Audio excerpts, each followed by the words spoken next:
Dalam rangka Hari Ulang Tahun ke-81 Kemerdekaan Republik Indonesia, pemerintah Aceh memberikan penghargaan kepada keluarga pahlawan, perintis kemerdekaan, veteran dan warakawuri melalui penyerahan cenderamata yang berlangsung di Anjung Monmata, Komplek Meligo Gubernur Aceh, Senin 17 Agustus 2026.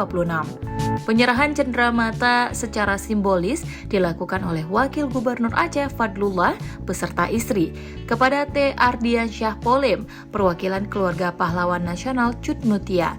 Selanjutnya, Ketua TPPKK Aceh Marlina Muzakir turut menyerahkan cenderamata kepada Ampun Is yang merupakan perwakilan dari keluarga M. Hasan.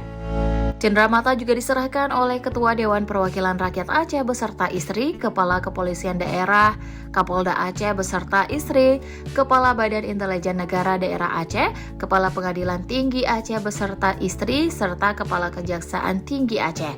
Sementara itu, penerima cenderamata lainnya terdiri atas Iqbal Barata yang mewakili keluarga Ali Hashimi, Sarkawi, Beri Prima Putri yang mewakili keluarga Tengku Salim Mahmud, Insinyur Haji Azhar Abdurrahman dan Muhammad Mansur.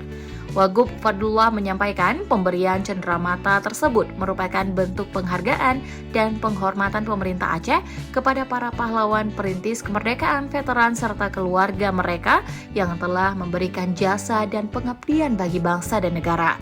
Melalui momentum peringatan HUT ke-81 Kemerdekaan Republik Indonesia, pemerintah Aceh berharap semangat perjuangan dan nilai-nilai pengabdian para pendahulu bangsa dapat terus dikenang serta menjadi inspirasi bagi generasi penerus untuk mengisi kemerdekaan dengan karya dan juga pengabdian terbaik bagi masyarakat, daerah, dan negara.